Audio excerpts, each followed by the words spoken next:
Et nous commençons donc cette émission de La Vague d'OVNI. Notre invité aujourd'hui est Jean-Gabriel Grélé. Monsieur Grélé, bonjour. Bonjour Alexandre, Bienvenue sur notre antenne, je suis ravi de vous recevoir à nouveau. et je suis ravi d'être ici une fois de plus. Alors dans un cadre un peu différent de celui du 3AF, dont nous parlerons en fin d'émission. Là ça va être un peu différent, c'est pour la sortie de votre nouveau livre, 1942-1954, la genèse d'un secret d'État. C'est paru aux éditions d'Hervy. Absolument. Jean-Gabriel Grélé, je pense à tous les auditeurs qui déjà se demandent ce que peut être cette émission ovniesque. Oser parler des objets volants non identifiés, c'est un petit peu incroyable. Et j'ai envie de leur répondre en leur donnant votre CV. Que vous nous disiez, Jean-Gabriel Grélé, ce que vous avez fait dans le passé et qui vous permet aujourd'hui de parler aussi bien du phénomène ovni.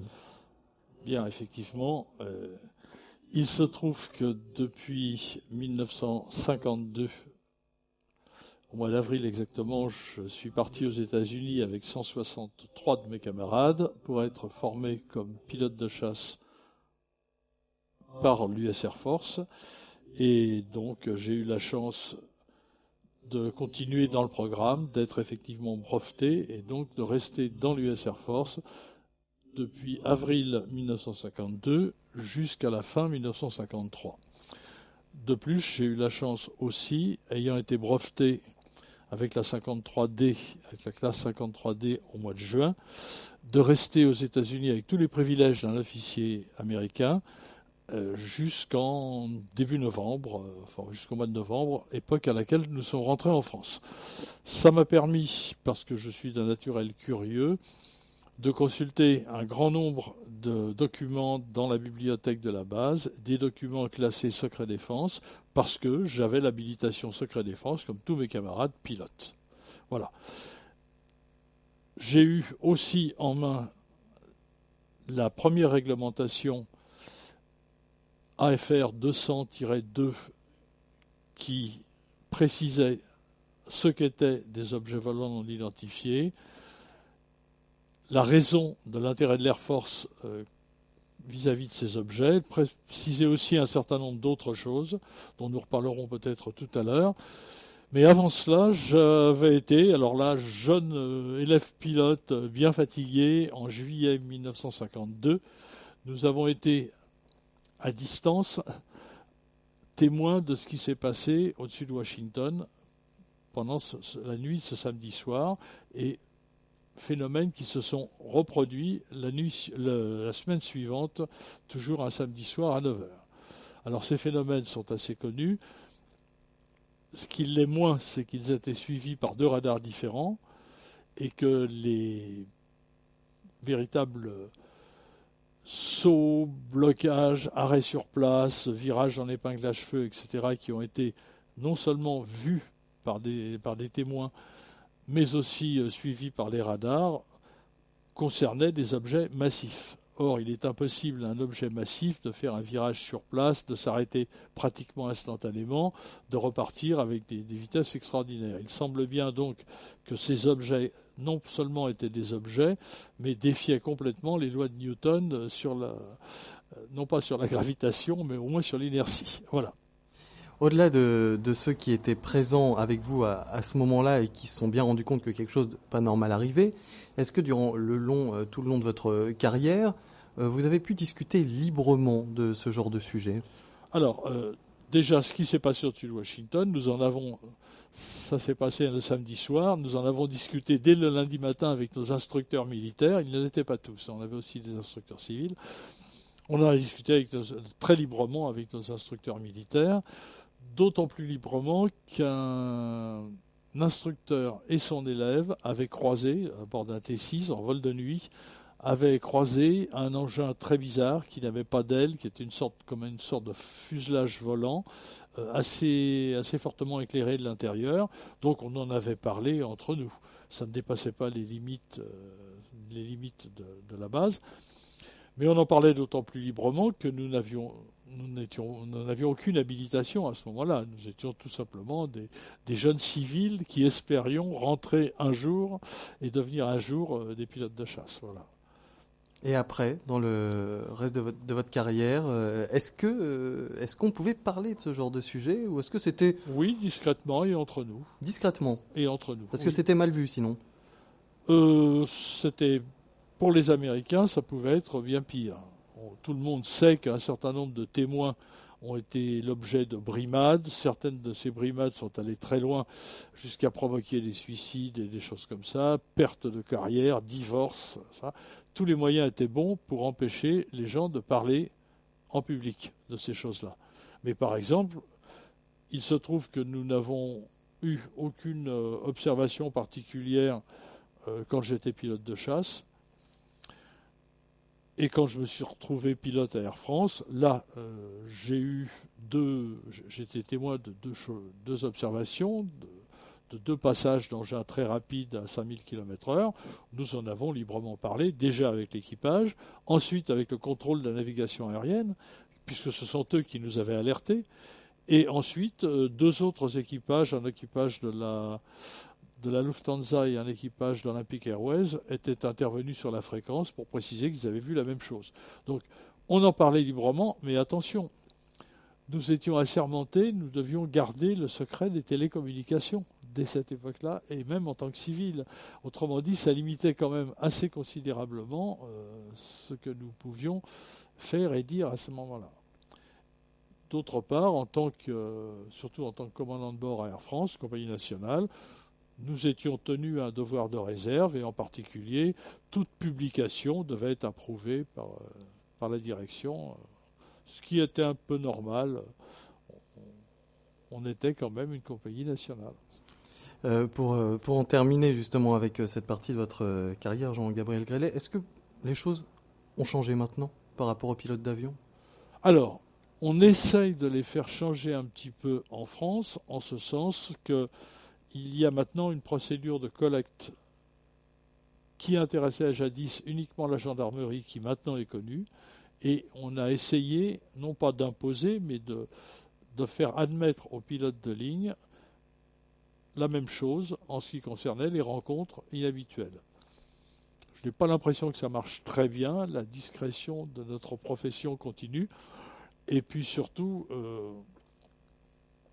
un des problèmes, c'est que les comptes rendus des commandants de bord étaient lus par au moins 5 ou 6 services différents de la compagnie Air France, et on n'avait pas du tout envie que ce genre de rencontre, qui pour les initiés était relativement normale, nous fasse passer pour des fous ou des illuminés vis-à-vis des gens qui n'étaient pas au courant. Voilà.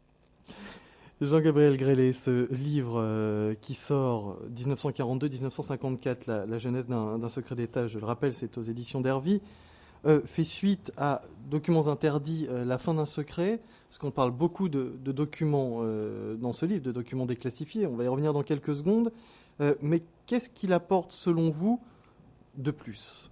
Alors, naturellement, deux parts. Il apporte essentiellement deux choses. Une modification complète de la chronologie des récupérations par les Américains, et la deuxième, une pléthore de confirmations de récupération, non pas une mais deux, qui ont eu lieu au début juillet 1947, dont on parlait jadis comme de la récupération de Roswell, et là maintenant, il semblerait que deux récupérations et non pas une aient eu lieu, et la seconde, celle qui n'a pas eu lieu à Roswell, mais qui a eu lieu très près de Trinity Site, c'est-à-dire de l'endroit où la première bombe atomique au monde avait explosé, cette deuxième récupération a, semble-t-il, livré aux forces américaines un engin presque intact, en tout cas en très bonne, encore en très bonne forme, alors que l'autre, celui de Roswell, semble avoir explosé de l'intérieur et n'a livré surtout que des champs de débris, etc. En plus de corps qui ont été récupérés tout de même. Voilà. Pour réaliser ce livre, vous vous êtes appuyé sur de nombreux documents déclassifiés. Comment on se procure ces documents? Comment ça se passe? Eh bien, Parce qu'aux écoutez, États-Unis, ils ont cette chance, hein, cette non, chose qui... non, cette chance, je vais, si vous Mhm. me permettez, expliciter. Depuis 1974, Gerald Ford a fait voter pas seulement une loi, un véritable acte du Congrès qui s'appelle le Freedom of Information and Privacy Act, pour ceux qui ne comprennent pas l'anglais. C'est un libre accès aux informations classifiées et à ses dossiers personnels. Le Privacy Act, ça veut dire que n'importe quel Américain a le droit de demander la communication du dossier que la CIA, le FBI, etc. pourraient avoir à son sujet. L'autre partie, n'importe qui, et pas seulement des Américains, puisque j'en ai bénéficié, peut demander la communication de documents classifiés, même hautement classifiés, à charge pour l'administration de faire la preuve que la communication de ces documents, que la déclassification, présenterait un danger. Je ne peux pas résister au plaisir de dire que les Américains ont joué les arroseurs arrosés avec ça. Parce que, affirmant de façon complètement mensongère qu'ils n'avaient plus aucun intérêt pour le sujet depuis 1969, depuis décembre 1969, là où la commission Blue Book avait été complètement démantelée et avait cessé d'exister, depuis, si vous écrivez aux forces armées américaines, ils vous diront nous n'avons plus aucun intérêt pour ce chose, il a été prouvé qu'il n'y avait rien, que de toute façon tout pouvait être expliqué très facilement et nous n'avons plus aucun intérêt. Seulement voilà, quand un document, on demandait la déclassification d'un document concernant, disons pour simplifier, les ovnis, ou appelons ça des ovnis, des objets non identifiés, des objets volants non conventionnels, les Américains avaient beaucoup de mal. Quand ils essayaient de prétendre que ça allait mettre en danger la sécurité nationale, on leur sortait le papier qu'ils avaient l'habitude d'envoyer en disant « Mais non, vous ne vous y intéressez plus depuis 1969 ». Alors ça a été épique. J'ai très bien connu Kevin Randle qui a publié l'un des premiers livres, justement utilisant des documents déclassifiés. Il leur est arrivé d'aller jusqu'à la Cour suprême pour arriver à obtenir des déclassifications que l'armée refusait à tout prix. Pour simplifier les choses, en 1985, c'est-à-dire à 11 ans après la publication de cet acte du Congrès, il y avait environ 85 000 documents, pages dactylographiées, mentionnant le sujet qui nous intéresse aujourd'hui. Alors justement, lorsqu'on fait la demande officielle pour recevoir ces documents, qu'est-ce qu'on demande? Il y a un mot-clé, on dit « je voudrais tous les documents relatifs à des choses inexpliquées, relatifs à, par exemple, la période 42-54 et les discussions entre tel régiment et tel autre ».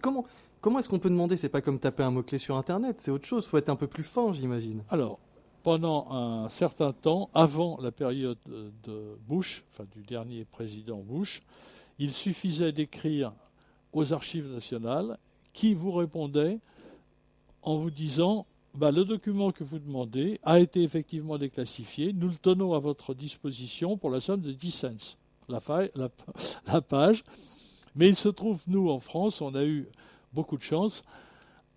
Un de nos amis, cherchant un document qu'il avait déjà, mais qui était en mauvais état, a envoyé une correspondance aux archives nationales, et c'est le FBI, c'est-à-dire le département de la justice, qui lui a répondu « Monsieur, le document que vous demandez fait partie d'un ensemble de documents déclassifiés qui comprend 1500 pages.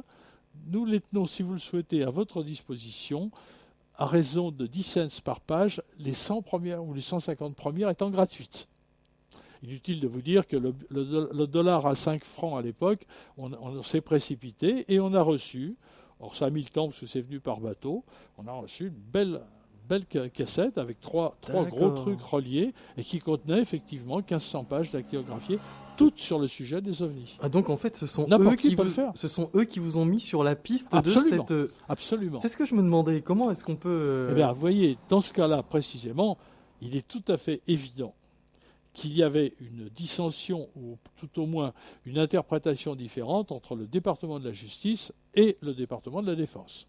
Le département de la Défense continue encore en ce moment à nier l'existence de certains documents alors qu'ils sont parfaitement légitimement déclassifiés. Et donc je vous dis, dans ce cas précis, c'est le département de la justice qui nous a mis sur la piste. On n'en demandait pas tant, mais on était ravis de recevoir ce qu'on a eu. Ce qui m'a permis effectivement de progresser dans cette étude.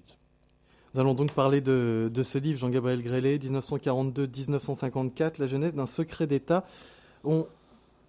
Comment, à une personne qui ne connaît pas du tout le sujet, comment entreprendriez-vous de lui parler de ce livre? Par où commenceriez-vous? Eh bien, écoutez, je commencerai par une anecdote qui, effectivement, a été décrite dans mon livre précédent, Documents interdits, la fin d'un secret. C'est un épisode plutôt amusant de la Seconde Guerre mondiale, qui n'en comporte pas tellement des épisodes amusants. Ça a été le survol de Los Angeles par des taches lumineuses, des engins, semble-t-il, puisque je pense que le radar a dû réussir à les détecter. En tout cas, la DCA, la défense contre avion, leur a tiré 1430 obus, et ça a fait l'objet d'un petit compte-rendu signé par le général Marshall et adressé à Franklin Delano Roosevelt. Ce document est parfaitement authentique et parfaitement libre d'accès. Mais ce que j'ai découvert en plus, c'est que bien sûr l'affaire ne s'est pas arrêtée là. D'abord, j'avais réussi à trouver sur Internet les affectations des différents régiments de défense aérienne dans la ville de Los Angeles. Et là, j'avais découvert curieusement qu'il semble bien, contrairement à ce que disait ce premier document, qu'il y avait eu un engin qui avait été abattu. On n'en disait pas plus. Et quand j'ai pu accéder au premier document auquel vous faites allusion,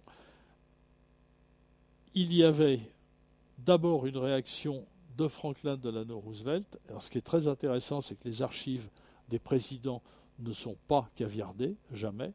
Ce sont des documents officiels où ils s'égarent, ou quand on les trouve, ils sont intacts. C'est ce que je vous disais quand on préparait l'émission, je me souviens très bien, je vous ai joint et je vous ai dit c'est quand même assez étrange, alors qu'on voit des documents militaires qui, eux, sont caviardés. Caviardé pour les auditeurs, donc pour ceux qui ne connaissent pas le terme. Le caviar, c'est noir. Voilà, c'est ça. C'est un trait noir apposé sur la ligne, donc on ne voit strictement rien. Là, pour les présidents, il n'y a rien, aucune censure, alors qu'on voit des feuillets dans votre livre où très clairement on parle d'objets non terrestres, de technologies inconnues. Enfin on pourrait se dire qu'à ce moment-là, ça aurait été justement eux qu'on aurait dû totalement caviarder. Alors, pensons à une chose. D'abord, je pense que les services spéciaux de l'armée n'ont jamais pensé à revoir les archives du président Roosevelt avant 1947, puisque théoriquement il ne s'était rien passé avant la récupération de 1947. Autrement dit, ils ont simplement oublié de faire disparaître ce document, ou ce document était parfaitement connu déjà. C'est pas parce qu'un document est connu des historiens et des historiens américains, surtout des spécialistes des documents des bibliothèques, des véritables bibliothèques qui contiennent les décisions présidentielles, que tout le monde va le connaître. En tout cas, il est certain que ça n'a pas encore atteint les livres d'histoire. Ce qui est certainement dommage. Ce qui est vrai que c'est aussi que dans l'histoire, on a vu que lorsqu'on cachait quelque chose, des fois, elle apparaissait plus vite que lorsqu'on l'a laissé au vu et au su de tout le monde. D'autant que ces archives sont quand même des archives au départ, des archives en papier. Et ces archives se dégradent avec le temps. C'est une des raisons pour lesquelles on parlera peut-être ou pas, d'ailleurs, parce que ça fait partie d'un livre précédent, du survol de la Scandinavie par des engins inconnus, qui de toute évidence ne pouvaient pas appartenir à des technologies humaines, puisqu'il y en a un qui allait à 2800 km/h, d'autres qui étaient des fuselages sans ailes, qui se déplaçaient, on se demandait comment. Bien, toutes ces choses-là étaient absolument connues, faisaient partie, étaient tout à fait documentées. Et elles ne pouvaient pas laisser le moindre doute sur les gens sérieux quant à la réalité d'une technologie non terrestre, déjà.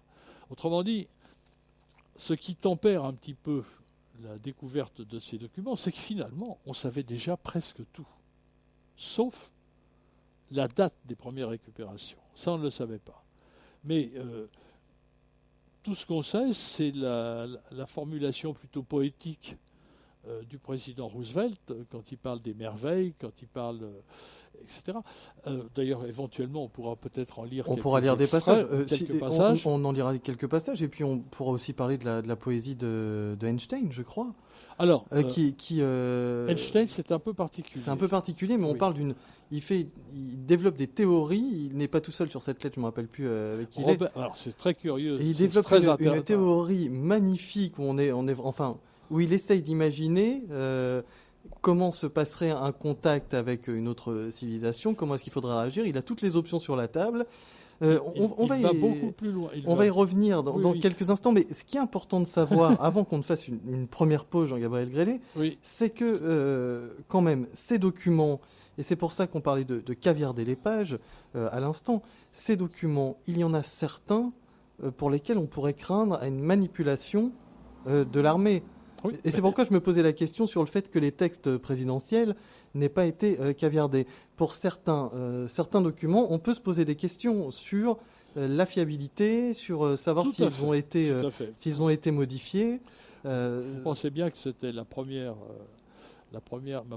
premier souci, mais le document auquel vous faites allusion, qui est en fait signé par Robert Oppenheimer et Albert Einstein, est un document parfaitement théorique. Il n'y avait pas lieu de le censurer ou de l'interdire, bien qu'il était initialement classé top secret. Tout de même.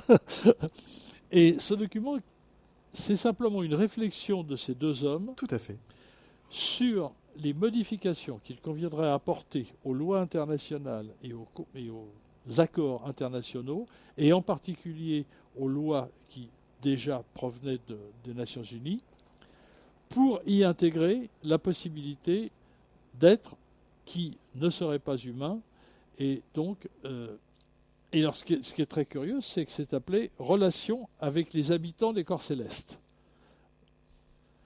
Et c'est un draft, c'est-à-dire un premier jet, des réflexions comme ça. Des réflexions tout à fait passionnantes, intéressantes sur qui dirigerait, qui aurait l'autorité, qui pourrait être justifié pour diriger, qui serait le vaincu, qui serait le vainqueur. Voilà, absolument. Et elle laisse clairement entendre que la Lune, alors qu'il n'existe plus de territoire res nullius, c'est-à-dire de territoire libre,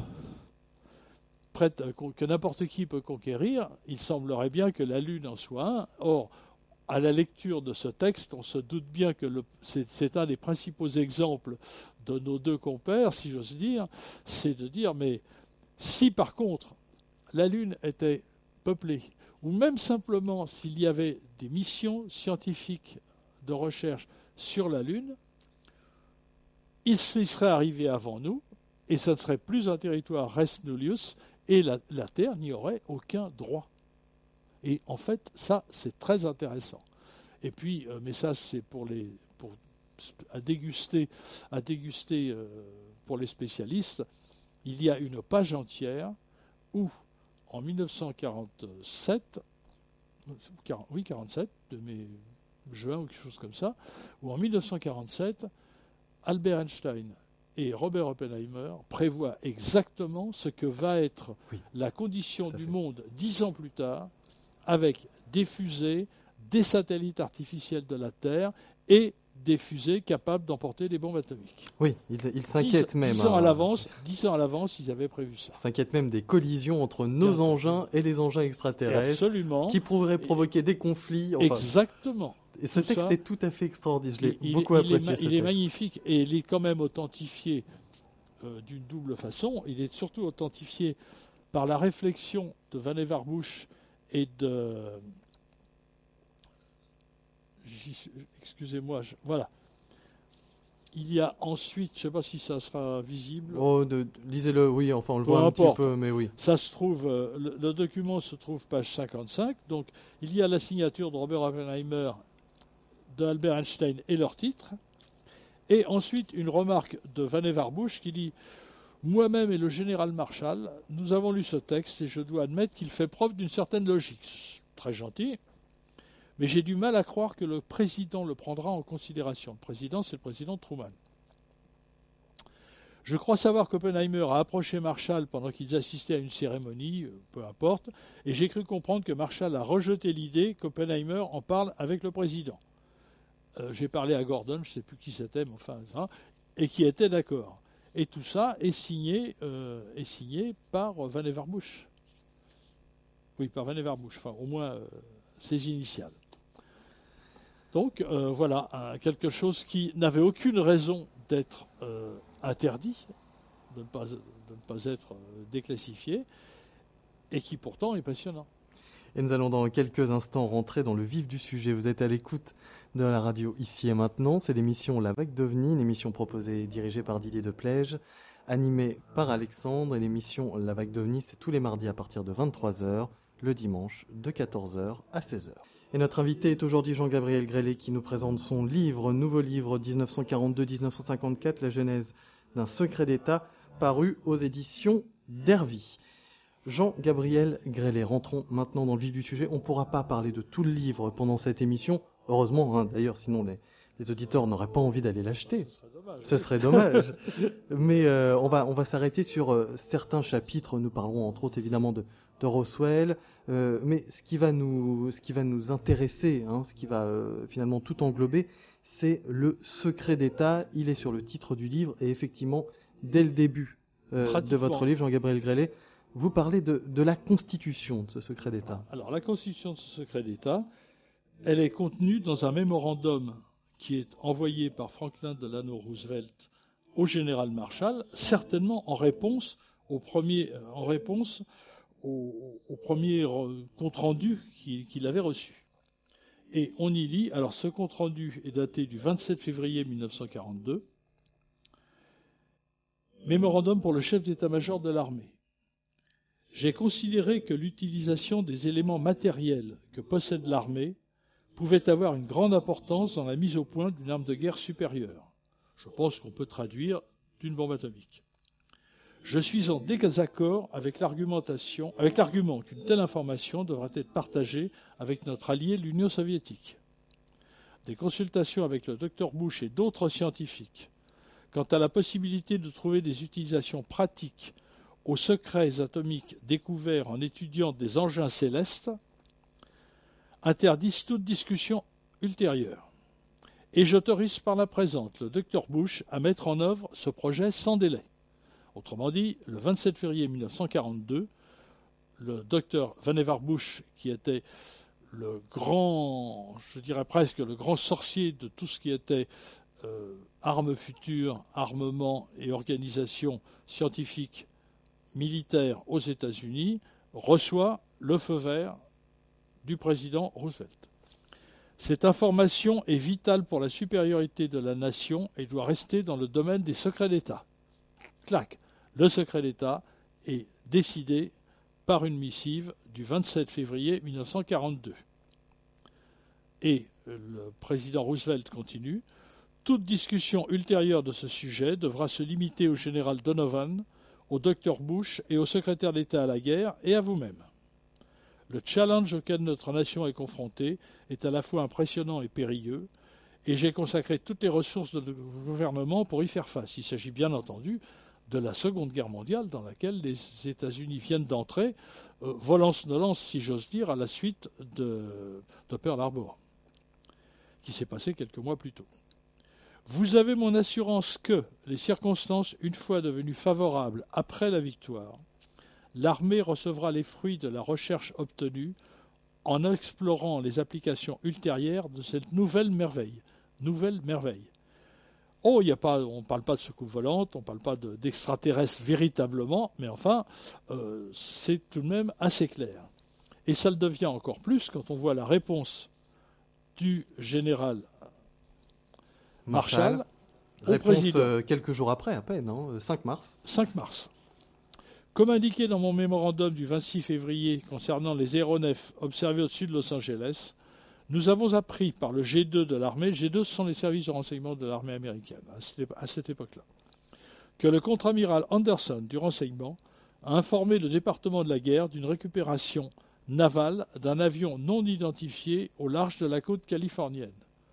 Et là, je l'ai mis en italique, tellement différent qu'il n'autorisait pas une explication conventionnelle. On commence à se douter. De plus, il nous a été révélé que les commandos aériens de l'armée avaient aussi récupéré un engin similaire dans les montagnes de San Bernardino, à l'est de Los Angeles, et qu'il ne pouvait pas être identifié comme un avion conventionnel. Ce quartier général est arrivé à la conclusion que ces mystérieux aéronefs ne sont pas en réalité d'origine terrestre et, suivant les sources secrètes du renseignement, seraient selon toute probabilité d'origine interplanétaire. Noir sur blanc.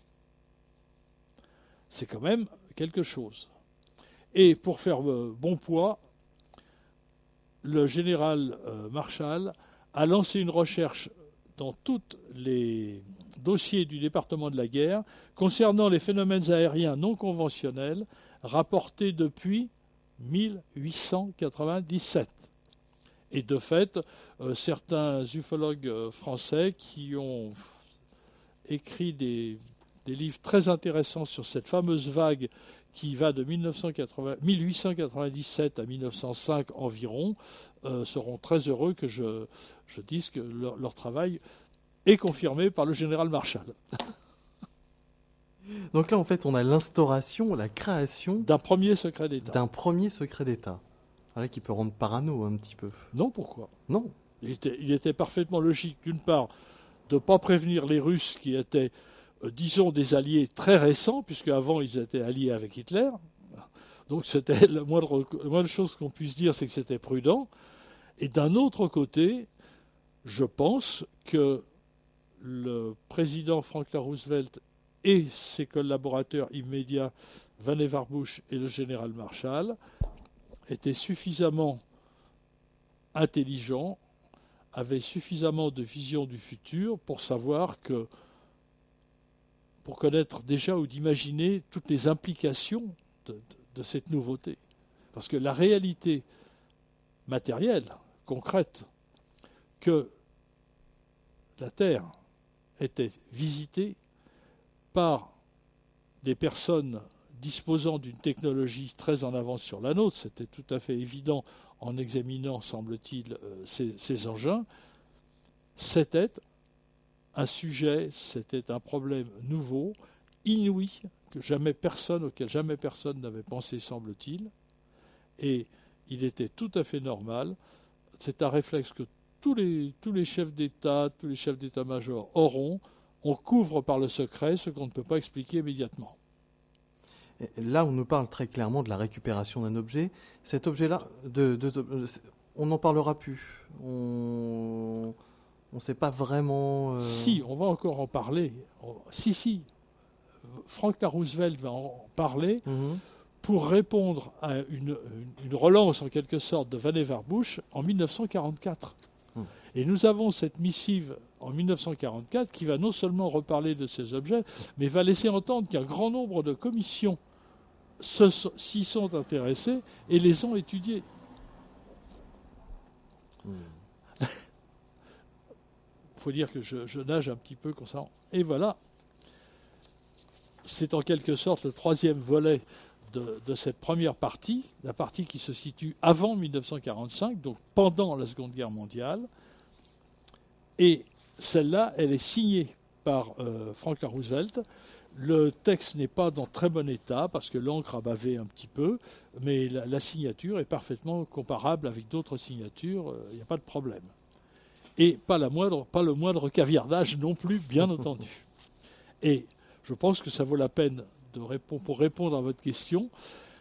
Je suis d'accord avec la proposition de recommandation avancée par le Dr Bush et le professeur Einstein pour qu'un programme séparé soit mis en œuvre dès que possible.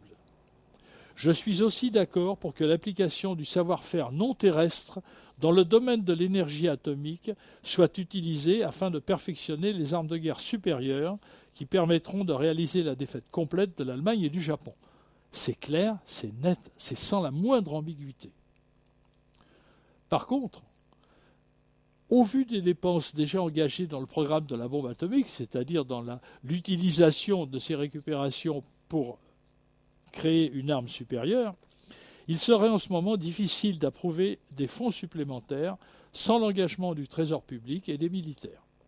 J'ai donc décidé, et comme c'est à lui de décider, c'est lui le président, j'ai donc décidé de surseoir à une telle entreprise. Du point de vue des membres informés des États-Unis, notre principal objectif n'est pas de nous engager dans une recherche exploratoire de ce genre, c'est-à-dire une recherche concernant la science qui se trouvait derrière ces machines, mais de gagner cette guerre aussitôt que possible. Différentes objections, etc. Et finalement, mon jugement personnel est qu'il viendra un temps, quand la guerre sera gagnée, où des fonds supplémentaires pourront être disponibles pour poursuivre un programme destiné à comprendre la science non terrestre et sa technologie, là encore sans ambiguïté, qui reste très largement énigmatique. Oui. Ce n'est pas un secret, je pense qu'elle l'est toujours énigmatique aujourd'hui. En gros, il dit on met la poussière sous le tapis, puis on verra plus tard. Non, On non, attend, là, je ne on crois pas. attend un petit peu. Non, je ne crois pas. Je pense que Vannevar Bush, qui était le conseiller scientifique, espérait bien arriver à comprendre quelque chose et à récupérer, de toute façon, en faire des transferts technologiques. Et il y en a eu. Nous verrons plus tard qu'il y a eu quelques petits transferts technologiques, même si l'essentiel reste pour l'instant énigmatique, pour reprendre les termes du président Roosevelt. Et alors, je ne peux pas m'empêcher, mais vous le lirez pour les gens qui lisent l'anglais, ce sera passionnant. Le style du président Roosevelt serait très difficile à imiter, et même dans la traduction, je félicite la Commission pour son organisation et son emploi du temps, si évident dans la proposition du Dr Bush, et la délicatesse avec laquelle elle fut présentée. J'espère que la Commission appréciera la situation dans laquelle la présidence doit prendre sa décision. C'est extraordinaire, mais lu en anglais, c'est absolument délicieux. Là, le président dit on tempère un petit peu. On continue à mettre au point la bombe atomique en se servant de ce qu'on utilise déjà. Mais par contre, le reste, c'est-à-dire approfondir la science qui se trouve derrière cette technologie, c'est un tout doux. Voilà, c'est tout sera abordé quand la guerre sera gagnée. C'est vrai que c'est deux gros fronts quand même. Hein. Je pense bien. Et d'ailleurs, peut-être subodorait-il ou pensait-il qu'effectivement, ça ne serait pas gagné d'avance. On peut imaginer la situation dans laquelle se trouvait la science terrestre devant ces engins, à celle qui serait... on pourrait imaginer à peu près la même situation si Newton était confronté à un modèle réduit téléguidé et un ordinateur. Alors là, on parle des États-Unis, parce qu'évidemment, ce sont des documents déclassifiés américains. Oui, mais est-ce que les États-Unis parlent de ce qu'il se passe dans le reste du monde ? Alors, ils vont en parler surtout au moment de la récupération, des deux récupérations qui vont avoir lieu en 1947. Là, il va y avoir en particulier l'un des documents qui, j'estime, est le plus important, parce qu'il se termine par la réinstitution d'un second secret d'État par le président Truman dans les dernières pages. Il y a absolument on est dans une situation très délicate si on ne parle pas de ces nouvelles récupérations. C'est vrai, c'est vrai. Alors, entre-temps, on passe quand même par la France. Oui. Ce qui est assez... août 46, France. Vous nous parlez... C'est intéressant parce qu'on passe en ce tout début de livre, on voit la France apparaître. Je ne crois pas que ce soit parce que vous êtes français, mais tout simplement parce qu'effectivement... C'est vrai. D'ailleurs, sur cette histoire... il est précisé dans le... Alors, pour la première fois, je donne la version photo du document, parce qu'il me semble important, et naturellement sa traduction. C'est un document qui est connu, j'en ai déjà parlé, cité des extraits dans mes livres précédents. Mais là, je fais remarquer que ce document est, sauf le premier paragraphe, entièrement entre guillemets. Autrement dit, il s'agit ni plus ni moins d'une traduction exacte d'un document français. C'est précisé dans le premier paragraphe. Autrement dit, la France, c'est elle qui a apporté aux Américains des informations précises sur les survols de la Scandinavie par des engins inconnus. Le document préparé par le lieutenant-commandant Rochelot. Rochelot. Mais aussi par le capitaine, il n'est pas capitaine, Helen Coeter. Et Helen Coeter, allez, attachez vos ceintures, l'année suivante, être le premier directeur de la CIA, le premier DCI, Director of Central Intelligence. Jolie progression de carrière. Quand on sait trop de choses, on est nommé au gros poste, comme ça on peut plus parler. Il y a peut-être un peu de ça, oui. Voilà, enfin en tout cas, la France n'était pas absente du tout, la preuve. Même les croquis sont probablement ont été obtenus d'après les informations françaises. Mais la France était déjà présente dans l'effort américain pour la bombe atomique, puisque ce sont 3 officiers du 2e bureau qui ont réussi à convaincre, et ça vous trouverez les détails sur Internet, ce sont 3 officiers du 2e bureau qui ont réussi à convaincre les Norvégiens de leur céder la totalité du stock d'eau lourde qu'il y avait en Europe afin qu'elle ne tombe pas aux mains des Allemands. Et les officiers du 2e bureau étaient prêts à payer. Les Norvégiens leur ont donné la totalité du stock d'eau lourde qu'il y avait en Europe, qui faisait 145 kilos précisément. Ça devait tenir dans une bonbonne de 200 litres.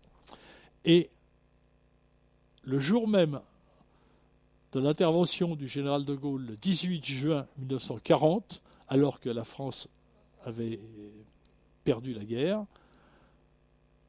ce stock d'eau lourde embarquait pour Southampton. L'eau lourde ? Alors, l'eau lourde est un modérateur de neutrons, ralentit les neutrons et permet, entre autres, en tout cas un grand nombre de centrales atomiques de fonctionner correctement, c'est-à-dire de ne pas entrer en divergence et de ne pas se transformer en Tchernobyl. Donc en gros, c'était l'eau lourde. Mais le beryllium a aussi le même effet, et on trouve du beryllium dans ces engins, nous allons le voir tout à l'heure, en analysant ce qui a été découvert dans les engins récupérés. Et peut-être de l'eau lourde aussi, on en trouve un petit peu de l'eau lourde. On en trouve un petit peu de l'eau lourde. J'ai cru... Alors ça a dû certainement, enfin peut-être, si elle a été identifiée comme telle, conforter les Américains quant à son importance. Et les encourager, avec les Anglais, à faire le nécessaire, parce que la bataille de l'eau lourde s'est déroulée et a coûté beaucoup de vies humaines, pour empêcher à tout prix les Allemands d'abord de fabriquer de l'eau lourde, et quand ils ont réussi à en fabriquer, pour les empêcher de pouvoir l'utiliser. Finalement, la bataille de l'eau lourde, elle aussi, elle a été gagnée. Et elle a été gagnée avec beaucoup de vies humaines, des commandos, etc., qui ont harcelé les Allemands pour les empêcher d'avoir ce précieux produit. Et je conseille à tous nos auditeurs, on ne va pas le lire là en entier parce qu'il est trop long ce document, mais de vraiment s'attarder sur ce document français, traduit, qui nous parle de la Suède, qui nous parle de survol. Oui, de Peenemünde qui était occupé par les Russes, et on pensait, ou tout au moins on disait, qu'il était possible que ce soit des armes secrètes allemandes qui avaient été récupérées. Dans la réalité, on n'en croit pas un mot, il ne faut pas le croire, parce que le général Doolittle, qui était allé travailler avec ses collègues suédois, avait déjà étudié les Foo Fighters pendant la Seconde Guerre mondiale, et on verra qu'il avait été consulté aussi très certainement au moment du survol des États-Unis. Mais ceci est un peu une autre histoire qui est malgré tout assez bien connue. Elle est bien connue, cette histoire des observations, des disques volants, etc. Tout ça est bien connu, c'est pas la peine d'y revenir. Jean-Gabriel Grellet, on passe, plutôt que, je sais qu'on fait saliver nos auditeurs avec ça, on passe aux autres crashs. Oui, alors, bien entendu. Tous ceux qui se passionnent pour le dossier Roswell, finalement qui est le dossier par lequel beaucoup d'ufologues sont devenus des ufologues, parce que un jour ils ont entendu parler de ça. Je ne sais pas trop. Un jour ils ont entendu parler de ça, ils se sont dit, tiens, c'est quand même extraordinaire cette histoire, et puis certains y sont restés, d'autres sont passés à autre chose, mais c'est quand même un point d'entrée. Et les textes, les documents qu'il y a dans votre livre sont tout à fait passionnants. Ils vont presque plus loin que beaucoup de films. Ils sont... Ils vont beaucoup plus loin. Ils vont beaucoup plus loin des parce qu'il descriptions de machies, enfin, il s'agit pas d'invention de films. Et vous remarquerez que les derniers films faisant intervenir des extraterrestres, les extraterrestres sont à la fois monstrueux et agressifs, tout à fait. Alors qu'il semblerait bien, d'après la véritable histoire, qu'ils ne soient ni l'un ni l'autre, et que les monstres agressifs, ce soient uniquement les êtres humains. Mais bon, ceci est une autre histoire bien connue, hélas. Alors, avant de s'intéresser à ces deux crashs, revenons sur l'authenticité des documents dont nous parlons aujourd'hui. Dans ces documents, il y a des fois des erreurs. Il y en aura là en question, une erreur d'emplacement. Alors, est-ce que c'est une erreur ? Est-ce que c'est un caviardage en quelque sorte, ou plutôt non, je crois. Je vais vous dire. Ça me paraît important. Je me suis posé aussi, la question, ouais. Et en fait, j'y ai réfléchi depuis la rédaction de ce livre. J'ai continué à y réfléchir. En réalité, et on verra, ou les lecteurs le verra en lisant le livre, il y a eu une certaine impréparation dans l'analyse et dans ses récupérations. Elle n'était pas complètement inattendue, puisqu'il y avait déjà une organisation, un comité de réception comprenant des scientifiques et des officiers qui étaient sur place avant que les crashs n'aient eu lieu. Donc, bien sûr qu'on devait se douter de quelque chose en haut lieu. Mais ensuite, le premier document est celui justement qui a cette petite différence quant à la position d'un des deux crashs. Il a été rédigé curieusement par l'Interplanetary Phenomenon Unit, qui est cette unité qui avait été créée par le général Marshall en 1942. Il avait clairement indiqué qu'il créait cette mission, cette unité spéciale pour naturellement rechercher les phénomènes interplanétaires. Mais encore une fois, ce n'est pas très important. Ce qui est important, c'est que finalement, quand on lit cette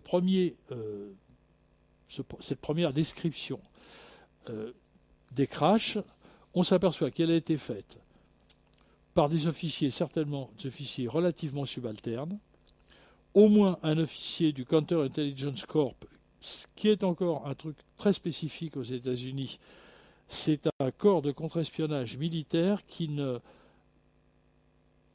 n'est pas soumis à la hiérarchie, au reste de la hiérarchie militaire. Il est complètement indépendant et il ne rapporte les faits qu'à ses chefs et à l'état-major.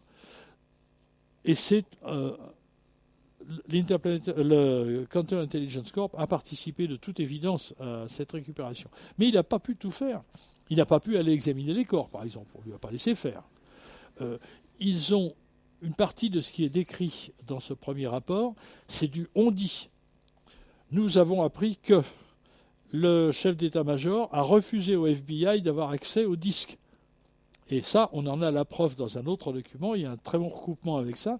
Mais vous voyez, il y a une espèce d'impréparation. Et cette impréparation va être dénoncée dans un document ultérieur, quelques mois plus tard, par justement Helen Coeter, donc devenu le directeur de la CIA et le directeur du renseignement unifié, qui va dire on ne peut pas continuer comme ça. Il y a eu une impréparation pour les récupérations qui ont eu lieu et il faut absolument qu'il y ait une gouvernance beaucoup plus solide et beaucoup plus sérieuse.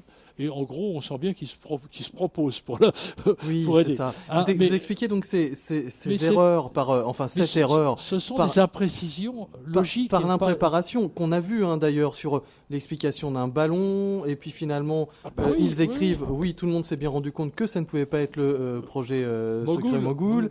Bref, on sent que effectivement ça bougeait un peu dans tous les sens. Mais c'est logique. On aurait affaire à un faux. Le faux, il serait lisse, il serait poli, il n'y aurait pas un bouton de guêtre de travers, vous comprenez. Là, au contraire, on assiste à ça, d'autant qu'on ne va pas avoir, et ça c'est la chance qu'on a, on n'a pas un document de description, on va en avoir 3. en fait 4 en rajoutant les analyses du General Twining. Puis ils sont intéressants, ils sont un peu dans l'urgence, il y a des peurs de contamination, il y a Voilà, des... voilà, absolument. C'est tout à fait passionnant. Je vais certainement pas faire de la lecture de tout ça. Non, mais peut-être voilà. un résumé, peut-être les éléments marquants. Moi, c'est la description hein, de l'engin qui est très intéressant, ce qu'il permet, et vous le dites dans votre livre, déjà de se faire une idée de ce que peut être cet engin. Voilà. Alors, c'est quand même intitulé l'extraordinaire récupération d'objets volants. Il y avait quand même quelque chose. Hein. Et bon, il y a un peu de caviardage, mais pas énormément finalement.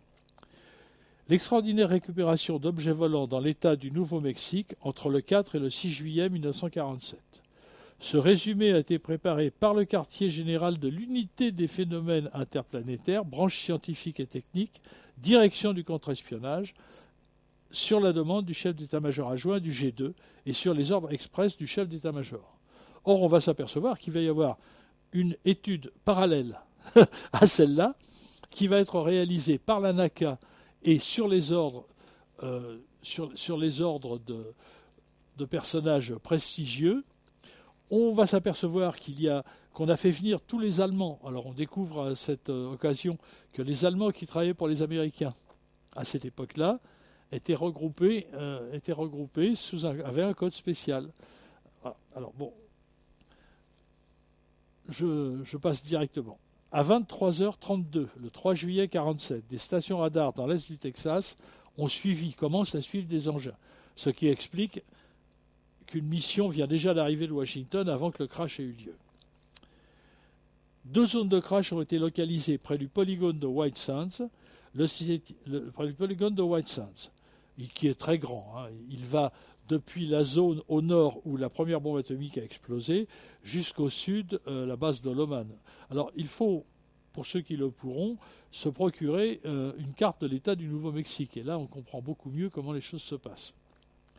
Le site IZ-1 était situé dans un ranch près de Corona, à environ 75 000 au nord-est de la ville de Roswell.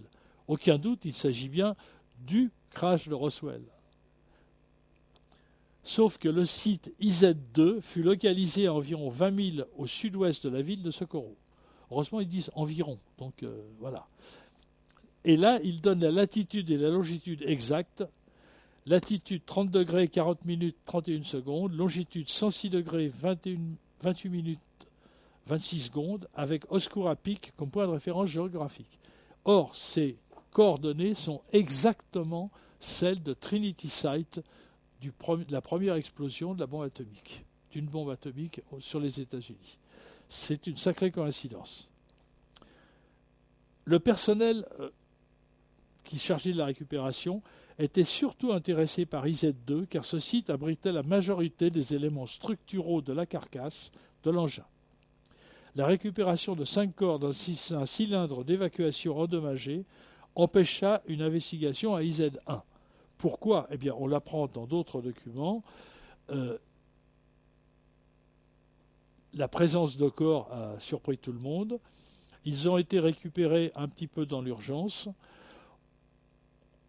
Et là, on a, pour cette récupération, un grand nombre de confirmations qui avaient été connues antérieurement. On a environ 33 déclarations sous serment qui ont été faites par des témoins ou des parents de témoins de cette chose-là. Et c'est relativement bien connu déjà, sans qu'il y ait ces documents. Qui ont été mis un peu au secret le temps que les choses se calment. Hein. C'est vrai, mais néanmoins, les 33 affidavits, je les ai presque tous publiés dans un de mes livres précédents. Ils existent, ils font partie de l'histoire, vous voyez. Alors, en arrivant à IZ-2, le personnel conclut que les éléments découverts n'appartenaient à aucun avion, fusée, arme ou ballon utilisés pour des essais conduits depuis les bases voisines. Mais on va voir qu'ils sont bien logiques. Ils vont aller au plus simple. Les rapports initiaux indiquaient que les premiers enquêteurs venus de la base aérienne de Roswell pensaient que IZ-1 contenait les restes d'un ballon top secret Mogul. C'était déjà la désinformation qui était en route. Mais peu importe, c'est ainsi. Quand les scientifiques du laboratoire des sciences de Los Alamos arrivèrent pour inspecter IZ-2, il devint évident pour toutes les personnes concernées que ce qui s'était écrasé dans le désert n'appartenait pas à ce monde. Boum! Des interviews avec les opérateurs radars, etc. Alors, on a des explications assez techniques. En particulier, il y avait une mission, un vol qui avait été, probablement un vol de fusée, qui avait été prévu sur White Sands, ce qui fait qu'on avait mis en batterie des radars suiveurs. Et je peux témoigner qu'ils existaient bien, parce qu'un de nos avions en 1952, un de nos avions qui s'était aventuré dans une zone interdite a été pris en chasse par ces radars qui lui ont automatiquement tiré dessus. Il a vu les trous à travers ses ailes, il était obligé de sauter en parachute.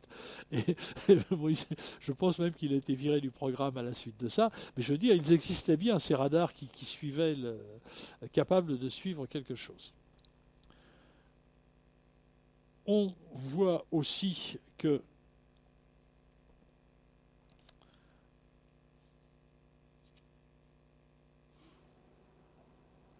on voit aussi apparaître le général Twining, et on aura l'occasion, pour ceux qui liront le livre, auront l'occasion de voir d'avoir même la copie des ordres de mission qu'avait reçu le général Twining pour aller enquêter sur les lieux. Ce qui est intéressant aussi, c'est qu'on voit parmi les spécialistes de Paperclip. Paperclip, c'était le code qui désignait les scientifiques allemands qui avaient accepté de travailler pour la NASA, enfin pour les forces armées américaines.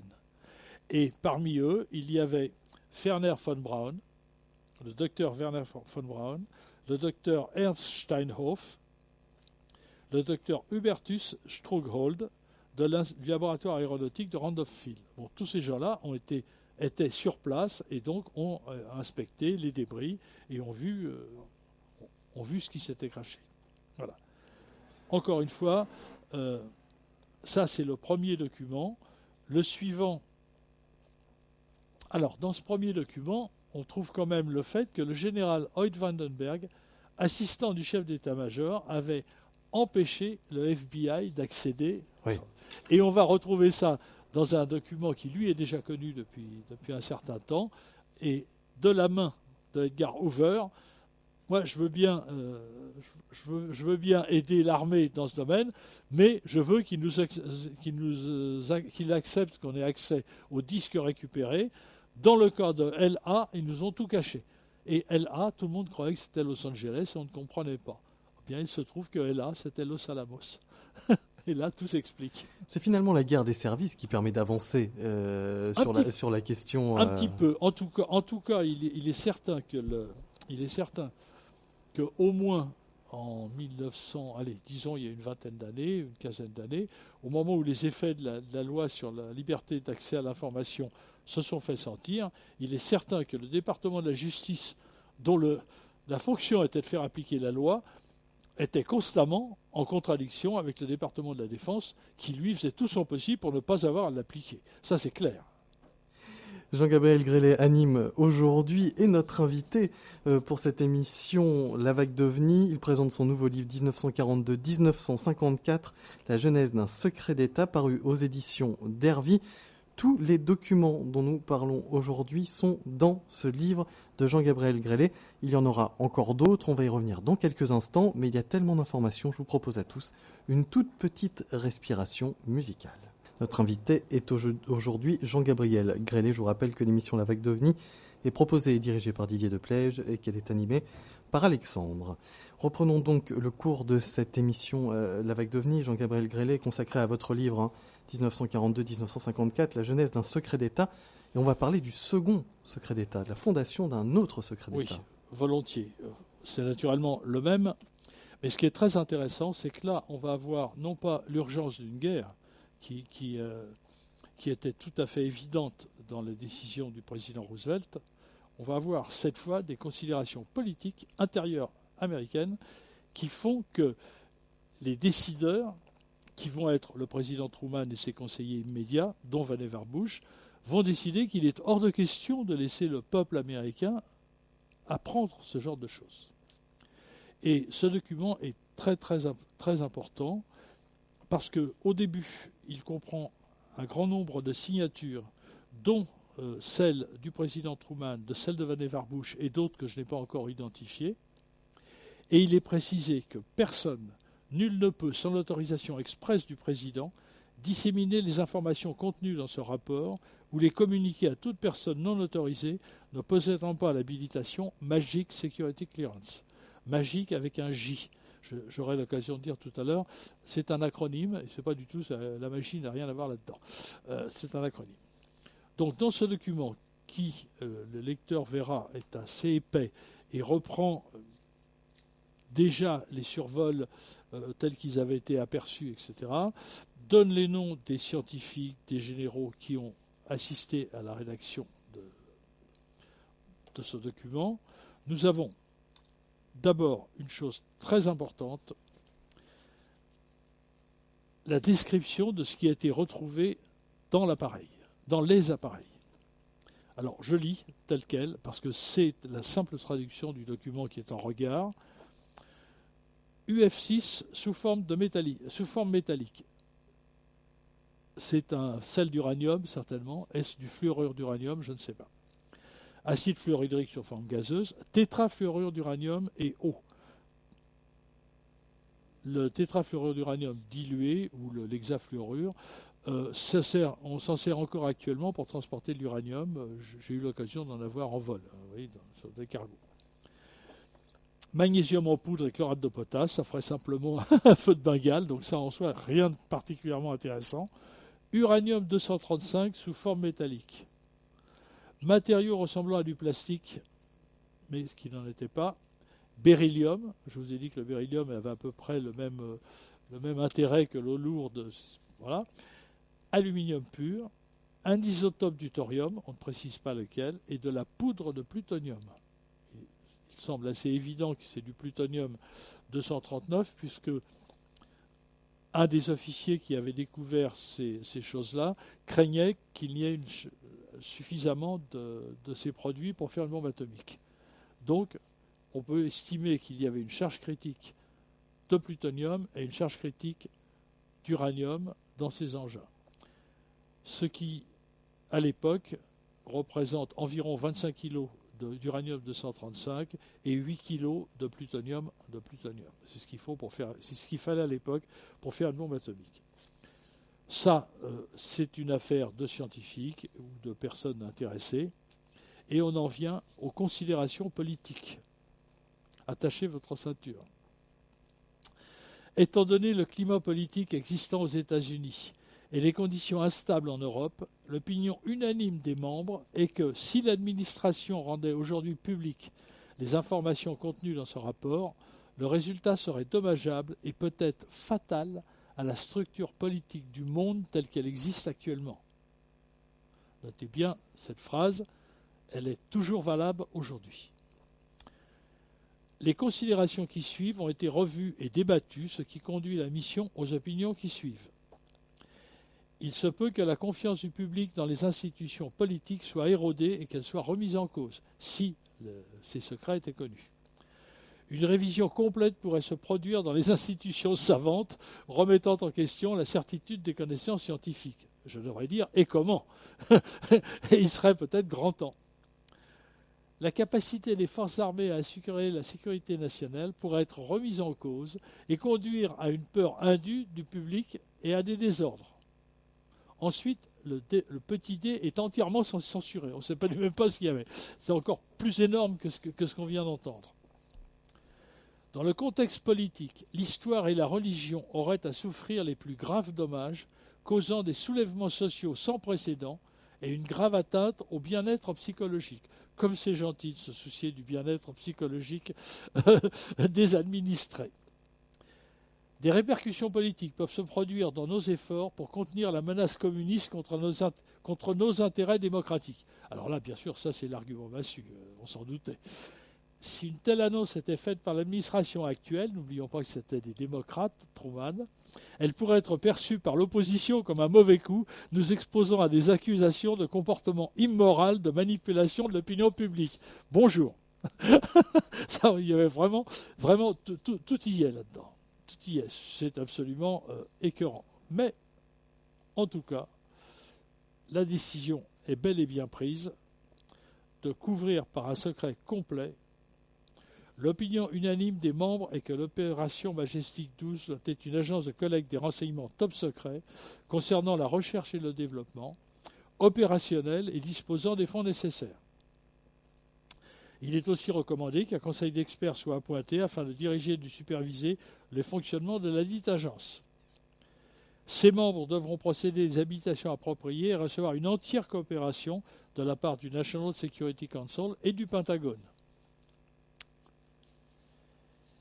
Et finalement, en conclusion, pour des raisons de sécurité nationale et de bien-être du public, encore une fois, comme c'est gentil, les États-Unis doivent être perçus comme ayant une position dominante et tous les efforts doivent être faits afin d'affirmer qu'il n'y a pas, qu'il n'y a jamais eu la moindre menace contre notre nation.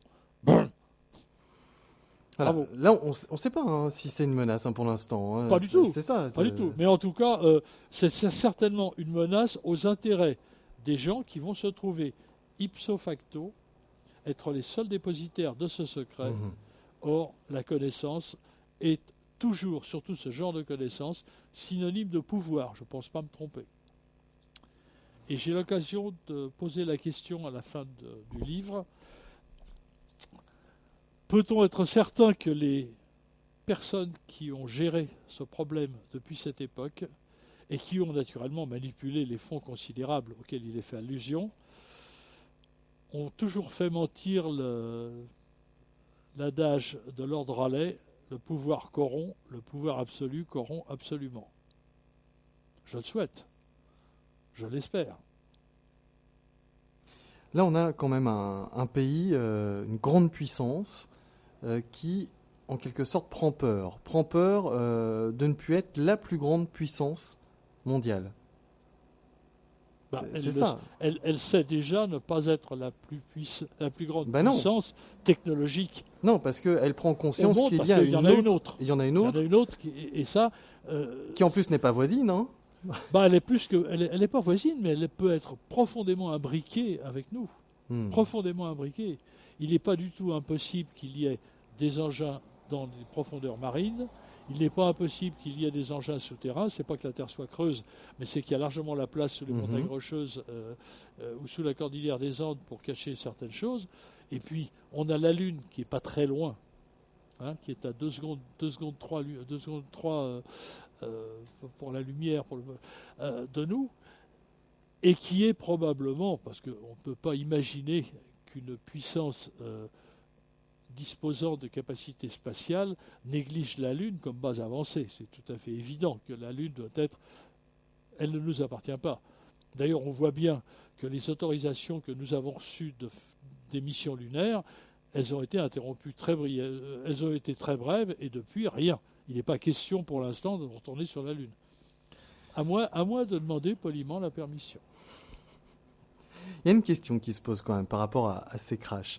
Alors effectivement, il peut y avoir des radars suiveurs ou d'autres moyens d'armement qui tirent sur ces objets et qui réussissent à en abattre un.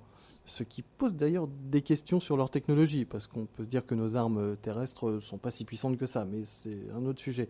Mais on peut aussi se demander si là on n'est pas dans un don technologique fait par alors ces espèces, je ne sais pas, je n'ai aucune information là-dessus, oui. Mais en tout cas, si c'est pas un petit cadeau pour voir ce que les humains vont en faire aussi. Alors, c'est une question qui se pose de toute évidence dès qu'il commence à apparaître qu'il y a eu même une seule récupération, et c'est une question que je m'étais posée, je pense l'avoir écrite quelque part dans un de mes livres.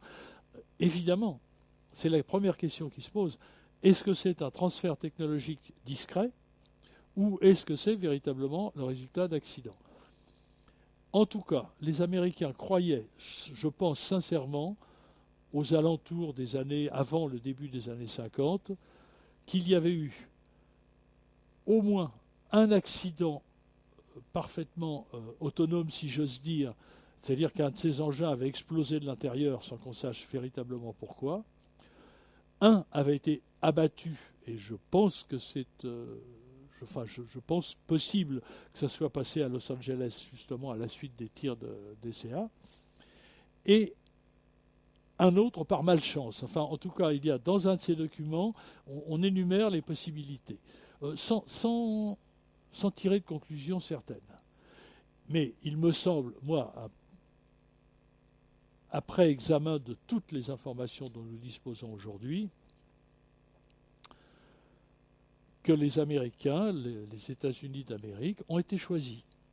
Il est clair que les pays d'Europe, en guerre constante les uns avec les autres, n'étaient pas de bons candidats. La Russie soviétique, probablement pas non plus, pour d'autres raisons, alors que, et j'énumère vers la fin de ce livre, toutes les raisons qui font que les États-Unis d'Amérique étaient un excellent candidat. C'était tout de même une nation démocratique, c'était une nation qui était en plein développement, qui avait encore des possibilités énormes de développement. C'était une nation qui n'avait jamais été occupée par un ennemi, qui n'avait jamais perdu une guerre à proprement parler, et qui était entourée de pays avec lesquels elle avait réussi à faire la paix. Aussi bien le Mexique que le Canada, il n'y avait plus aucun conflit. Donc il y avait de bonnes raisons de choisir les États-Unis plus qu'un autre pays du monde. Mais alors c'est là où moi j'y vois une contradiction. On va reprendre un débat qu'on a déjà eu hors antenne. Mais si on choisit justement ce pays pour toutes ces raisons-là, ça veut dire qu'on le connaît bien. Et faire un transfert de technologie avec justement ce nucléaire sans savoir qu'en même temps on travaille déjà en secret sur la bombe atomique, c'est quand même assez contradictoire. On connaît assez bien le pays pour lui donner cette puissance ou pour lui donner à trouver du matériel en bonne quantité et en bonne qualité pour créer une bombe atomique. Et en même temps, pour moi, c'est un petit peu de l'ingérence de la part de cette population ou de ces populations sur ce qu'est l'être humain. Alors, c'est très intéressant et bien entendu, c'est une question qu'on ne peut pas éviter de se poser. Une chose est certaine, et ça, toutes les personnes qui ont étudié le sujet de façon assez complète. Au moment où les bombes atomiques explosent au Japon, on assiste à déjà de nombreuses observations de disques qui semblent chercher quelque chose, et l'impression générale, qui va être d'ailleurs renforcée en 1946, est que nos visiteurs n'y comprennent rien et ne s'attendaient pas du tout à ce qui s'est passé. Ça, c'est véritablement... Alors c'est peut-être...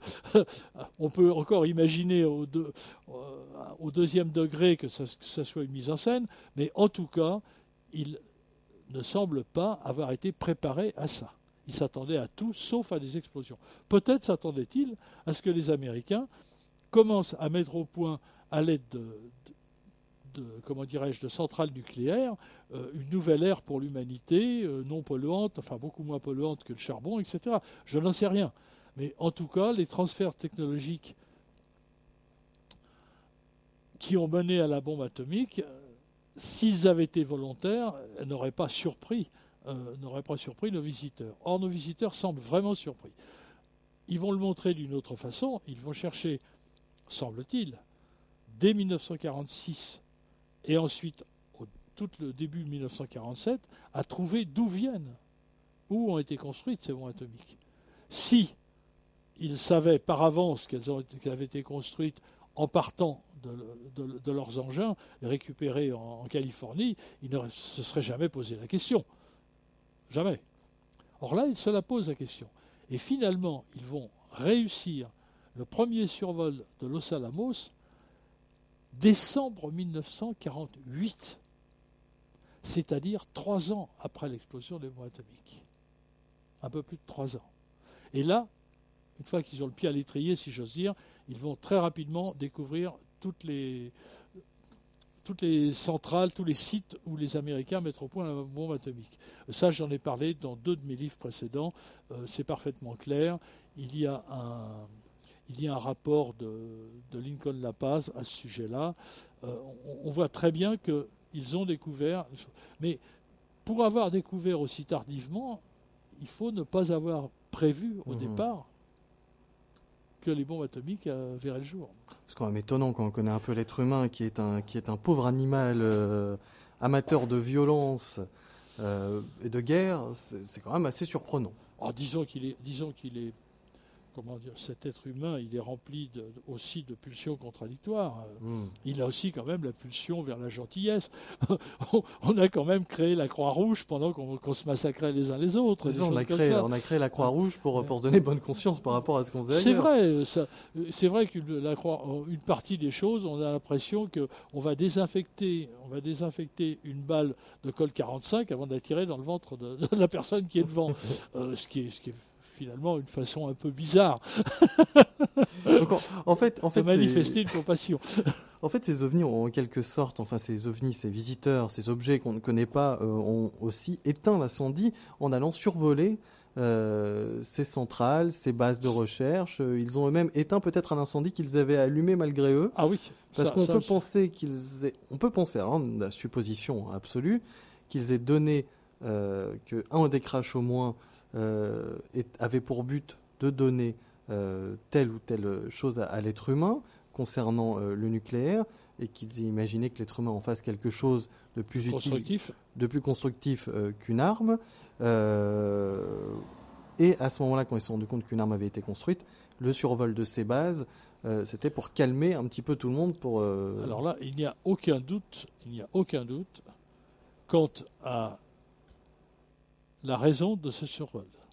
Et il y a j'ai rajouté quelques documents, un document en particulier concernant le survol des bases, et là, vous y verrez l'inquiétude des plus hauts responsables, y compris de von Karman. L'inquiétude est très grande, et les Américains savent que leur bombe atomique, ils l'ont, mais je pense qu'ils ont très vite compris qu'ils l'avaient, mais il ne fallait pas s'en servir. Alors, vous allez me dire, c'est encore paradoxal avec le fait qu'ils se soient dotés d'un arsenal nucléaire absolument époustouflant, avec des fusées intercontinentales qui ont atteint un degré d'armement suffisant pour détruire la Terre. Oui, mais peut-être, et je l'avais déjà supposé précédemment, il faut deux clés pour déclencher l'arme nucléaire. Il faut une clé militaire, mais aussi une clé civile. Et il est possible que les responsables des nations qui possédaient la bombe atomique aient su qu'elles le possédaient pour ne jamais l'utiliser. Et que ça a été relativement clair assez tôt dans l'histoire. Je n'en sais rien, je n'ai aucune indication, aucune précision là-dessus, mais c'est tout à fait possible. En tout cas, en ce qui concerne les États-Unis, le message transactionnel était très clair. Nous savons où vous mettez vos bombes atomiques, nous savons où vous les fabriquez, et finalement, vous ne les avez que parce qu'on vous laisse faire. Moi, j'ai presque l'envie de voir du cynisme. Vous savez, la fin peut justifier les moyens.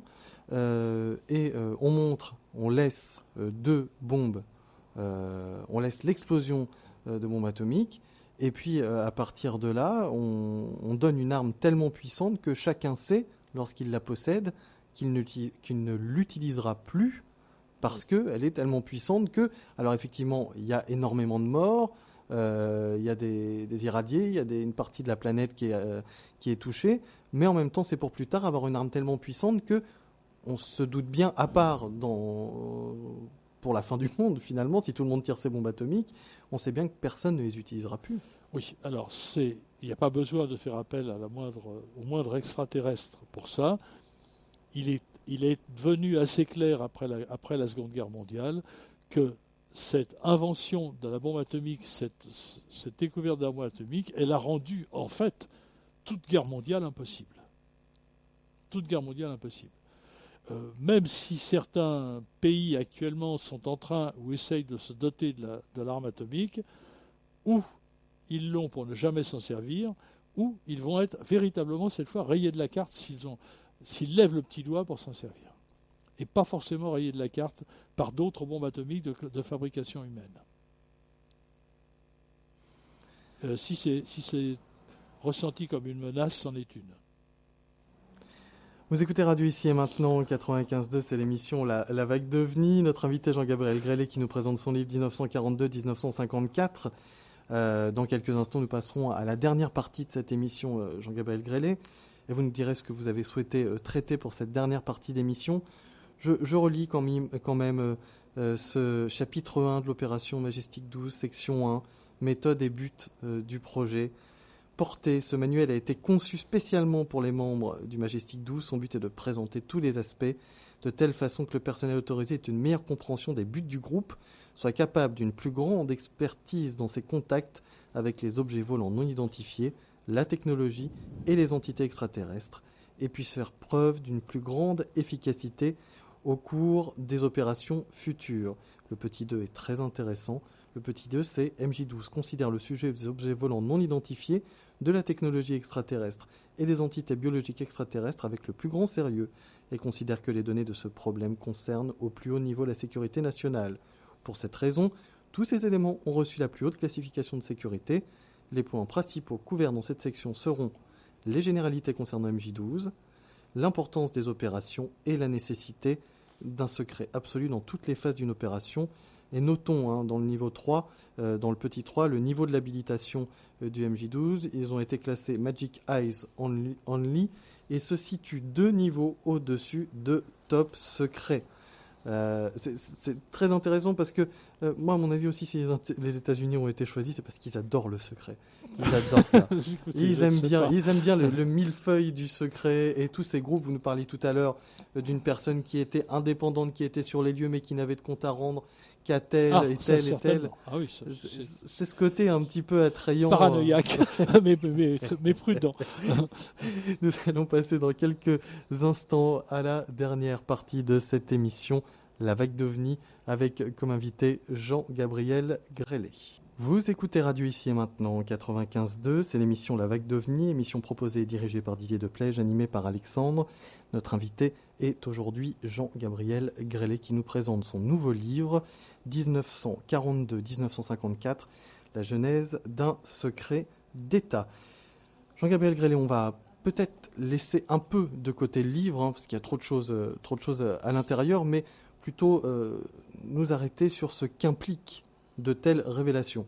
Ce livre sont des documents officiels, déclassifiés, mais officiels, qui montrent très clairement l'intérêt qu'ont porté, et que portent évidemment encore aujourd'hui les États-Unis d'Amérique, quant à ces objets retrouvés, aux technologies embarquées, aux êtres aussi retrouvés dans ces objets volants. Qu'est-ce que ça implique pour notre présent aux États-Unis, mais aussi en France? Parce que, excusez-moi, je m'arrête un instant, mais je me souviens très bien sur cette antenne du battage que nous avions fait autour du rapport Cometa, qui montrait l'intérêt, l'implication de personnes très hautes gradées sur le sujet, et qui pourtant, finalement, n'a pas changé grand-chose. À part à l'international où on disait ce livre formidable, mais ça n'a pas changé grand-chose. Pourquoi ? Bien, je pense que chacun d'entre nous peut se dire qu'au départ, il a une profonde résistance à l'idée de ne pas être au sommet de la création. Il y a en plus, pour certaines personnes qui sont croyantes, cette affirmation que Dieu a créé l'homme à son image. Alors c'est assez valorisant d'être créé à l'image de Dieu, au moins pour certains innocents. Mais ce que je veux dire, c'est que il y a un changement complet de paradigme, de concept, pour se dire, non, nous ne sommes pas au sommet de quoi que ce soit, mais nous sommes, comme le pensait Blaise Pascal, comme le pensait Pascal, à peu près dans l'échelle de l'intelligence, à peu près au niveau où se trouve notre planète par rapport au reste de l'univers. Et ça, on n'a pas l'habitude de réfléchir de cette façon-là. Alors qu'au Moyen-Âge, par exemple, il y avait des anges, il y avait un tas de pouvoirs et de choses comme ça, et d'être intermédiaire entre l'homme et Dieu qui permettait pratiquement toutes les gradations. Nous sommes seuls, finalement. C'est peut-être pas une situation idéale, mais c'est une situation à laquelle l'humanité du XXIe siècle ou du XXe siècle s'est habituée. Hormis les croyants, bien sûr, qui ne se sentent pas tout à fait seuls, parce qu'ils ont, je ne sais pas trop quoi, mais au-dessus d'eux, qui les protège et qui les surveille. Mais pour le reste, on a ça. Découvrir que non seulement nous ne sommes pas seuls, mais que nous sommes en contact simplement avec une technologie très supérieure aux technologies aéronautiques actuelles, ce qui implique, entre autres, que nous savons tout faux en ce qui concerne les lois de Newton sur l'inertie, par exemple. En tout cas, ces observations, ces éléments de technologie inconnus sont capables de prodiges par rapport à ce que nous sommes capables de faire. La lecture que j'ai faite tout à l'heure de ces conclusions qui concluaient à la nécessité d'imposer un deuxième secret d'État couvrant tout le problème et toutes les informations en 1947 reste encore un peu d'actualité. Je souhaiterais qu'il ne le soit plus du tout. C'est-à-dire que l'humanité est suffisamment progressée pour dire « bon, bah oui, ils ont une technologie supérieure à la nôtre ». Déjà, ils existent sera un premier pas. Oui, mais ils existent, leur technologie. Bon, à la limite, on pourrait même imaginer que la technologie existe sans eux, c'est-à-dire existe sous forme d'engins automatiques. Malheureusement, il y a eu des récupérations de corps, et ces corps ne peuvent pas appartenir à l'espèce humaine. Mais, encore une fois, certaines personnes l'ont fait, cette démarche, et ont accepté sans grand problème. Et puis, naturellement, vous avez les bouddhistes, par exemple, pour qui ça ne pose aucun problème, puisqu'il est dit que, dans un certain nombre de sutras, que parmi les personnes qui venaient écouter les prêches du Bouddha, il y avait des gens du peuple, il y avait des nobles, et il y avait aussi des demi-dieux. Bon, demi-dieu, on sait très bien ce que ça veut dire, ça correspond tout à fait à la description de personnages qui sont un peu au-dessus de l'homme, sans être infiniment au-dessus, sans être tout à fait des dieux.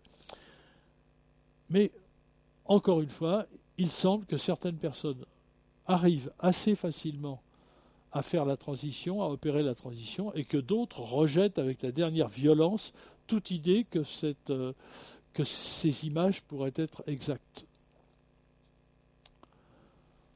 Mais alors, on voit, Jean-Gabriel Grellet, tout de même que il y a une opposition. Il y a une opposition. Le fait que vous ayez pu avoir accès à ces documents, qu'on vous ait dit oui, ça fait partie d'un lot de 1500 pages, prouve qu'il y a une opposition. Ça prouve bien qu'il y a au sein même de ceux qui détiennent le secret un point de vue différent justement sur la possibilité que nous aurions à accepter, à appréhender positivement ce genre de découverte. Tout à fait, nous en sommes persuadés. Ce n'est pas un secret que nous avons rencontré différentes organisations américaines, pour la plupart civiles ou tout au moins officiellement civiles, mais des lobbies, c'est-à-dire très lourdement financés, par exemple, par la famille Rockefeller. Eh bien, ces lobbies militent pour une divulgation complète. De façon, à mon avis, un peu déraisonnable, un peu irrationnelle, parce qu'ils pensent avoir tout compris et ils veulent qu'on nous donne tout de suite. Hein, pratiquement la vie éternelle, des gros comptes en banque, des transmissions 1000 fois plus rapides que la vitesse de la lumière, etc. Et de l'énergie à volonté et gratuitement.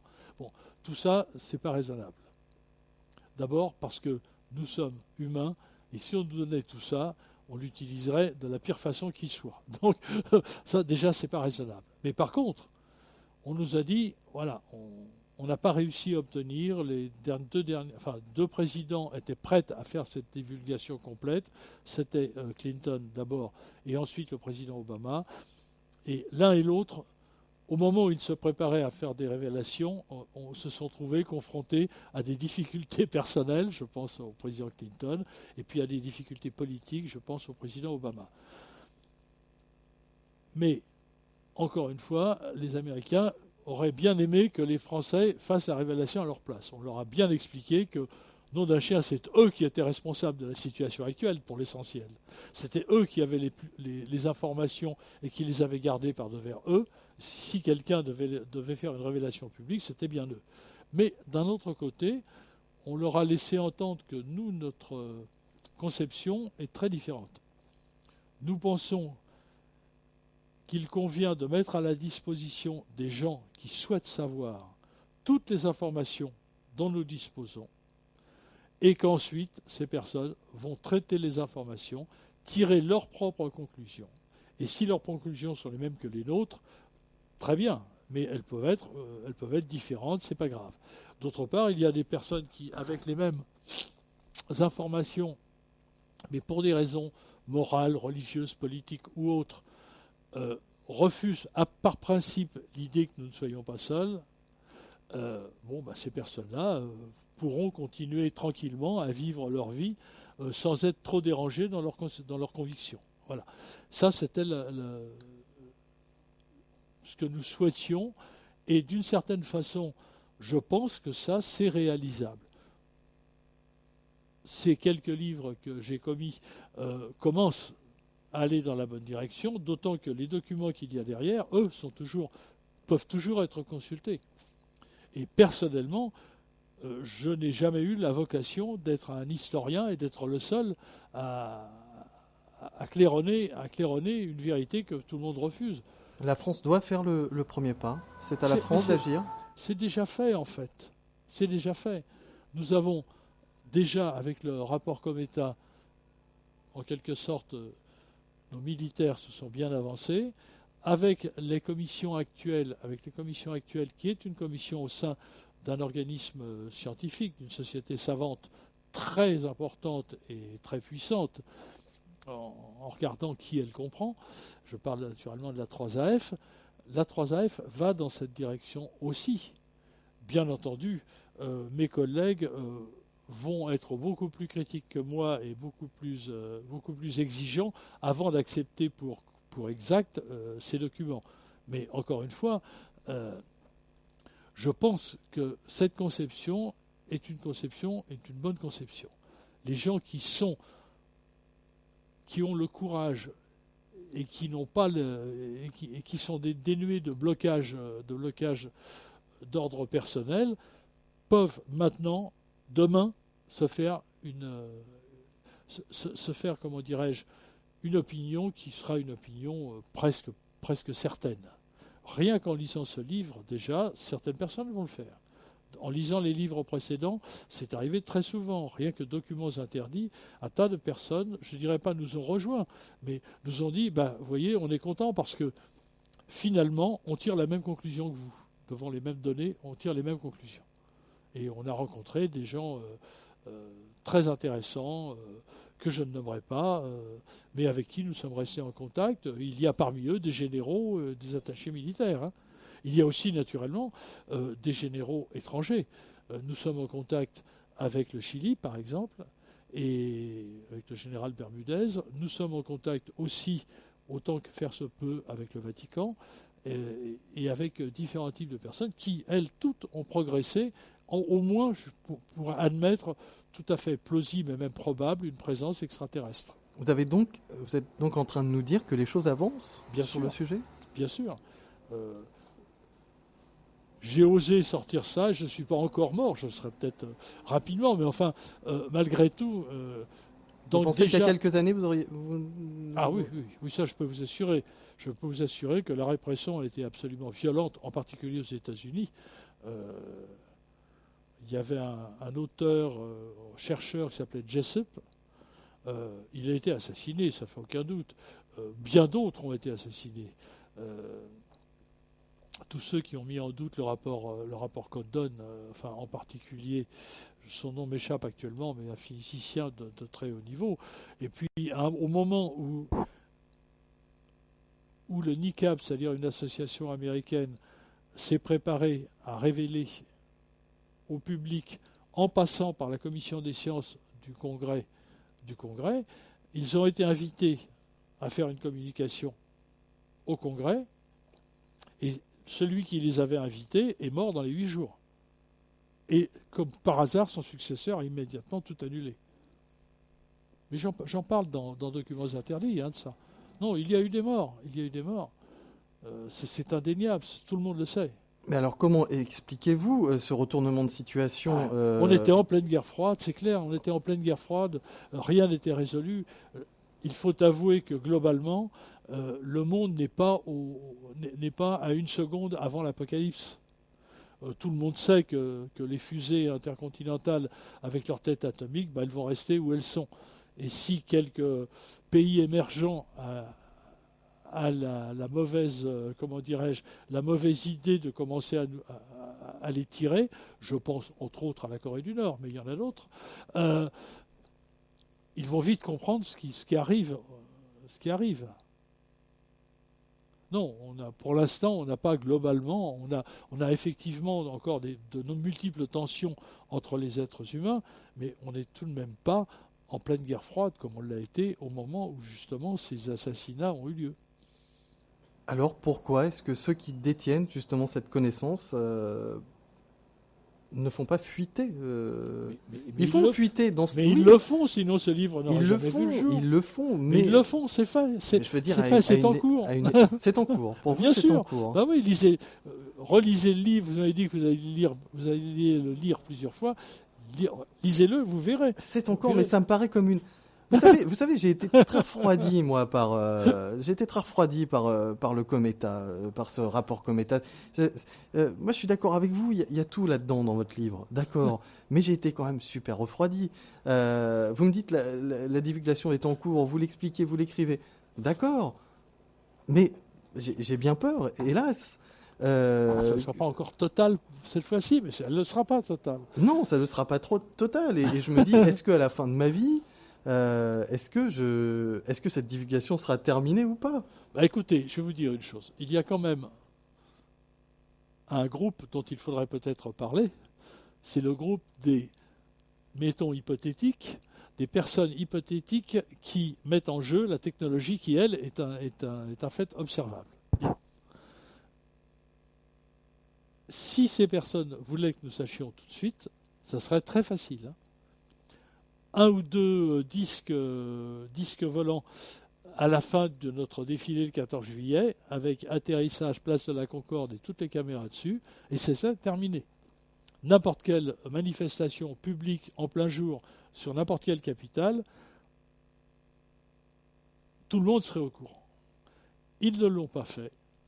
C'est probablement, je me trompe peut-être, c'est probablement par délicatesse, pour nous permettre de nous préparer un peu mieux. Et pour l'instant, il y a encore trop de personnes sur notre planète, trop d'êtres humains, qui ne sont pas prêts du tout à entendre ça. Pour un tas de raisons. Il faut peut-être que nous avancions encore un petit peu dans la bonne direction. Nous sommes certainement dans la bonne direction. Je dis la